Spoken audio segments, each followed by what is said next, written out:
آج ہمارے سامنے جو مواد ہے وہ اسلامی تعلیم کے حوالے سے ایک بہت ہی بنیادی سوال اٹھا رہا ہے۔ جی عام طور پہ جب بچوں کی دینی تعلیم کی بات ہوتی ہے تو فوراً ذہن، آپ جانتے ہیں، قرآن حفظ کرانے کی طرف جاتے ہیں۔ بالکل۔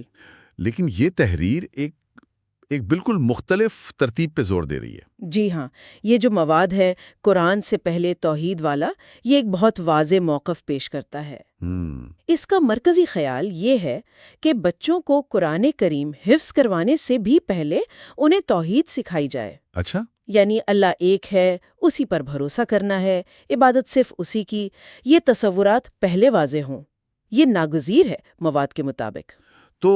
تو پہلا سوال تو یہی آتا ہے کہ آخر اس ترتیب کی اتنی اہمیت کیوں بتائی جا رہی ہے؟ جی، کیونکہ عام رواج تو جیسا میں نے کہا یہی ہے کہ چھوٹی عمر سے ہی قرآن یاد کروانا شروع کر دیتے ہیں۔ بالکل، اور یہ تحریر اس رائج طریقے سے آپ کہہ سکتے ہیں ہٹ کر بات کر رہی ہے۔ تو وجہ کیا ہے؟ دیکھیے، مواد اس کی وجہ بھی صاف بتاتا ہے۔ کہتا ہے کہ اگر توحید کی بنیاد یعنی اللہ کے ایک ہونے کا یقین اور شرک سے مکمل بیزاری، اگر یہ دل و دماغ میں پختہ نہ ہو تو صرف قرآن کے الفاظ یاد کر لینے سے وہ فائدہ نہیں ہوتا جو اصل میں ہونا چاہیے۔ یعنی اگر عقیدہ ہی آپ کہیں کمزور ہے یا ٹھیک نہیں بنا تو صرف حافظہ، بھلے وہ قرآن کا ہی کیوں نہ ہو، وہ عملی زندگی میں شاید وہ تبدیلی نہ لائے۔ یہ تو بہت اہم نکتہ ہے کہ علم بغیر صحیح عقیدے کے ادھورا رہ جاتا ہے یا شاید بے اثر۔ مواد تو یہی کہہ رہا ہے کہ صرف الفاظ کا حافظ بن جانا کافی نہیں، اصل مقصد تو قرآن کے پیغام کو سمجھنا ہے، اس پہ عمل کرنا ہے۔ اور قرآن کا بنیادی پیغام ہی توحید ہے۔ بالکل، تو اگر توحید ہی واضح نہیں تو قرآن یاد کرنے کا جو اصل مقصد ہے وہ کیسے پورا ہوگا؟ مواد کا یہ سوال ہے۔ اس بات کو مزید سمجھانے کے لیے مواد میں ایک مثال بھی دی ہے انہوں نے، جو کافی چوکانے والی ہے۔ جی ہاں، یہ کہتا ہے کہ اگر توحید کی سمجھ پختہ نہ ہو تو بعض اوقات قرآن حفظ کرنے والے لوگ بھی وہ ان صوفیوں کی طرح بن جاتے ہیں جو قرآن تو خوب پڑھتے اور حفظ کرتے ہیں مگر توحید سے غافل رہ کر کچھ ایسے کاموں میں لگ جاتے ہیں جنہیں یہ تحریر شرک سمجھتی ہے۔ جی بالکل۔ اور وہ کام کون سے ہیں؟ جی، وہ مثال بھی تفصیل سے دی گئی ہے۔ ان کاموں میں مواد کے مطابق شامل ہے قبروں کا طواف کرنا۔ اچھا، یعنی ان کے گرد چکر لگانا، پھر اہل قبور سے مدد مانگنا، یعنی فوت شدگان سے۔ جی، جو وفات پا چکے ہیں ان سے مانگنا، پھر نذر و نیاز پیش کرنا، یعنی غیر اللہ کے نام کی منتیں ماننا، چڑھاوے چڑھانا، اور غیر اللہ سے فریاد کرنا، یعنی مشکل میں اللہ کے علاوہ کسی اور کو پکارنا۔ یہ واقعی بڑی غور طلب بات ہے کہ ایک شخص جس نے قرآن حفظ کیا ہو وہ بھی ایسے کام کر سکتا ہے جی جنہیں یہ ماخذ شرک کہہ رہا ہے۔ یہ تضاد تو کافی گہرا ہے۔ بالکل، اور مواد کا مقصد ہی شاید اسی تضاد کو نمایاں کرنا ہے۔ اچھا، اس کا نقطہ نظر یہ ہے کہ یہ صورتحال تب پیدا ہوتی ہے جب علم یعنی قرآن کا حفظ اور بنیاد یعنی توحید کا عقیدہ ان میں ہم آہنگی نہ ہو۔ یعنی تعلیم کی ترتیب غلط ہو تو یہ نتیجہ نکل سکتا ہے۔ مواد تو یہی دکھا رہا ہے۔ وہ واضح طور پر کہتا ہے، یاد رکھو، قرآن کا مقصد صرف یاد کرنا نہیں بلکہ اس پر عمل کرنا اور اس توحید کو اپنانا ہے جس کی دعوت خود قرآن دیتا ہے۔ تو گویا قرآن خود توحید کی کتاب ہے؟ جی، اور اگر توحید ہی نہیں سمجھی تو قرآن سمجھنے کا دعویٰ کیسے ہو سکتا ہے؟ یہ تو ایک طرح سے منطقی بات لگتی ہے۔ جی بالکل، یہی اس تحریر کا مرکزی استدلال ہے۔ وہ یہ نہیں کہہ رہے ہیں کہ قرآن حفظ نہ کروائیں، نہیں بالکل، بلکہ یہ کہہ رہی ہیں کہ اس سے پہلے بنیاد مضبوط کی جائے۔ اور وہ بنیاد کیا ہے؟ مواد کے مطابق 3 چیزیں ہیں۔ ایک، اللہ کی وحدانیت کا غیر متزلزل یقین۔ دوسرا، شرک کی ہر قسم سے مکمل بیزاری اور نفرت۔ ٹھیک ہے۔ اور تیسرا، عبادت میں اخلاص، یعنی ہر عبادت صرف اور صرف اللہ کی رضا کے لیے ہو۔ آئیے ان تینوں کو تھوڑا سا اور سمجھیں۔ اللہ کی وحدانیت، یہ تو واضح ہے، اللہ ایک ہے۔ جی، لیکن شرک سے بیزاری کا مطلب کیا ہے اس مواد کے حساب سے؟ صرف بت پرستی نہیں؟ نہیں، بالکل نہیں۔ اس تحریر کے مطابق شرک صرف بتوں کو پوجنا نہیں ہے، بلکہ اللہ کی ذات میں یا اس کی صفات میں یا اس کے اختیارات میں کسی اور کو شریک سمجھنا یا عبادت کی کوئی بھی شکل ہو دعا ہو، نذر ہو، توکل ہو، اللہ کے علاوہ کسی اور کے لیے کرنا، اچھا، یہ سب شرک کی مختلف شکلیں ہیں۔ تو مواد کا زور اس بات پر ہے کہ توحید کا تقاضا ہے کہ ان سب سے مکمل بچا جائے، دل سے نفرت ہو۔ اور تیسرا نقطہ، عبادت میں اخلاص، اس کا کیا مطلب ہوا؟ اخلاص کا مطلب ہے خالص کرنا، یعنی ہر نیک کام، ہر عبادت، نماز ہو، روزہ ہو، کچھ بھی، جی، وہ صرف اللہ کو راضی کرنے کی نیت سے ہو، اس میں کوئی دکھاوا نہ ہو، ریاکاری نہ ہو، کوئی دنیاوی فائدہ مقصد نہ ہو۔ مواد کہتا ہے کہ یہ اخلاص بھی توحید کا ہی لازمی حصہ ہے، کیونکہ اگر عبادت غیر اللہ کے لیے شرک ہے تو دکھاوے کے لیے کی گئی عبادت بھی اللہ کو قبول نہیں۔ تو یہ تینوں چیزیں، اللہ کو ایک ماننا، شرک سے بچنا اور ہر کام صرف اللہ کے لیے کرنا، یہ ہیں وہ بنیادیں جن پر اس مواد کے مطابق اسلامی تعلیم کی عمارت کھڑی ہونی چاہیے۔ بالکل، مواد ان کو اساس کہتا ہے، یعنی جڑ۔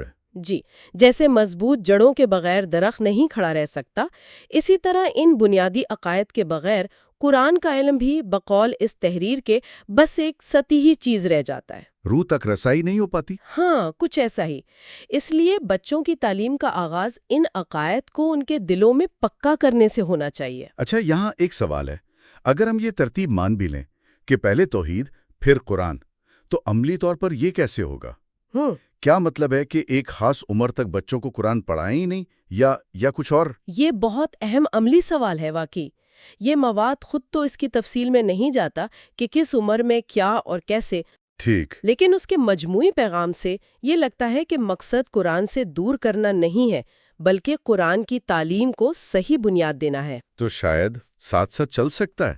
ہو سکتا ہے اس کا مطلب یہ ہو کہ شروع کے سالوں میں قرآن کی چھوٹی صورتیں یا آیات پڑھائیں، لیکن ساتھ ساتھ آسان زبان میں کہانیوں کے ذریعے توحید کے بنیادی تصورات، اللہ کی صفات اور شرک سے نفرت کا سبق دیں۔ یعنی فوکس پہلے عقیدے پر ہو، بھلے پڑھایا ساتھ جا رہا ہو۔ شاید ایسا ہی ہو، یا یہ بھی ممکن ہے کہ رسمی حفظ شروع کروانے سے پہلے کچھ وقت صرف عقائد کی تفہیم اور ان کو پکا کرنے پر لگایا جائے۔ مقصد کیا ہے؟ مقصد یہ یقینی بنانا ہے کہ جب بچہ قرآن یاد کرنا شروع کرے تو اسے پتا ہو کہ وہ کیا یاد کر رہا ہے، اس کا بنیادی پیغام کیا ہے، اس کی زندگی میں اس کا کیا مقام ہونا چاہیے۔ یہ تحریر، میرا خیال ہے، رٹ لگانے کے بجائے فہم اور عمل پر زیادہ زور دے رہی ہے۔ اس سے تو یہ بھی لگتا ہے کہ شاید یہ طریقہ بچوں کو دین سے زیادہ گہرائی میں جوڑ سکتا ہے۔ یقیناً، کیونکہ وہ صرف الفاظ نہیں دہرا رہے ہوں گے، بلکہ ان کے معنی اور مقصد سے بھی واقف ہوں گے۔ بالکل، اس نقطۂ نظر کے حامی تو یہی دلیل دیں گے کہ جب بنیاد مضبوط ہوگی تو آگے چل کر قرآن کی آیات کو سمجھنا، ان پر غور کرنا اور ان کو اپنی زندگی میں اتارنا زیادہ آسان ہوگا۔ ورنہ خطرہ ہے کہ قرآن صرف ایک رسم بن کے رہ جائے، یا بس برکت کے لیے پڑھا جائے، اور اس کا جو اصل پیغام ہے، جو زندگی بدلنے والا پیغام ہے، وہ شاید پس پش چلا جائے۔ وہ جو مثال دی گئی تھی حافظوں والی، جی، مواد کے مطابق شرک میں ملوث ہونے کی، وہ اسی خطرے کی طرف اشارہ کرتی ہے کہ علم بغیر صحیح فہم اور عقیدے کے وہ الٹا نقصان دہ بھی ہو سکتا ہے۔ جی، مواد تو یہی تاثر دیتا ہے۔ مثال تھوڑی سخت ضرور ہے، لیکن مصنف کا مقصد شاید اسی شدت سے یہ واضح کرنا تھا کہ عقیدے کی اہمیت کتنی زیادہ ہے، کہ عقیدہ اگر درست نہ ہو تو بڑے سے بڑا عالم یا حافظ بھی ان کے نزدیک بھٹک سکتا ہے۔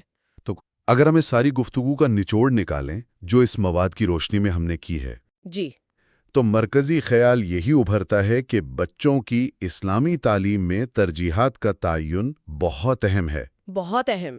اور اس تحریر کے مطابق اولین ترجیح توحید کے عقیدے کو دل و دماغ میں بٹھانا ہونا چاہیے، اس سے پہلے کہ قرآن حفظ کرانے پر زور دیا جائے۔ بالکل، خلاصہ یہی ہے، بنیاد پہلے، عمارت بعد میں، توحید کی سمجھ پہلے، قرآن کا حفظ اور اس کا تفصیلی علم اس کے بعد، تاکہ علم اور عمل میں تضاد نہ ہو اور قرآن کا پیغام اپنی اصل روح کے ساتھ سمجھا جائے اور اپنایا جائے۔ یہ واقعی ایک سوچنے کی بات ہے، خاص طور پر ہمارے معاشروں میں جہاں دینی تعلیم کا آغاز اکثر ناظرہ یا حفظ قرآن سے ہی ہوتا ہے۔ جی ہاں، یہ مواد ایک متبادل ترتیب پیش کر رہا ہے، ایک مختلف فلسفہ۔ بالکل، اور یہیں سے آج کی گفتگو کے اختتام پر ایک نقطہ نکلتا ہے غور کرنے کے لیے۔ وہ کیا؟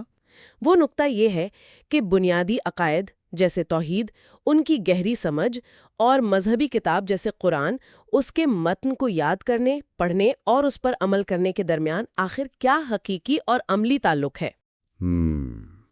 کیا واقعی عقیدے کی پختگی کے بغیر متن کا علم ادھورا رہ جاتا ہے یا بے معنی؟ اچھا سوال ہے۔ اور اگر ہم اس مواد کے نقطہ نظر کو درست مانیں تو آج کے دور میں دینی تعلیم کے جو طریقے رائج ہیں، گھروں میں ہوں یا اداروں میں، جی، ان پر اس سوچ کا کیا اثر پڑنا چاہیے؟ کیا ہمیں اپنے پڑھانے کے طریقوں پر نظر ثانی کرنے کی ضرورت ہے؟ یہ وہ سوالات ہیں جن پر شاید سننے والے بھی مزید غور و فکر کر سکتے ہیں۔ واقعی یہ بہت اہم سوال ہے جس پر سوچ بچار کی ضرورت ہے کہ تعلیم کا مقصد صرف معلومات دینا ہے یا شخصیت بنانا اور فکر کی تشکیل کرنا بھی؟ بالکل اور اس عمل میں عقیدے اور متن کی ترتیب کیا ہونی چاہیے؟ بالکل۔ اور یہ صرف اسلامی تعلیم کی بات نہیں، شاید ہر قسم کی نظریاتی یا مذہبی تعلیم میں یہ سوال اہم ہے کہ بنیادی اصول پہلے یا مقدس متن پہلے؟ ٹھیک۔ اس مواد نے کم از کم اسلامی تعلیم کے حوالے سے ایک بہت واضح اور آپ کہہ سکتی ہیں مدلل موقف پیش کیا ہے۔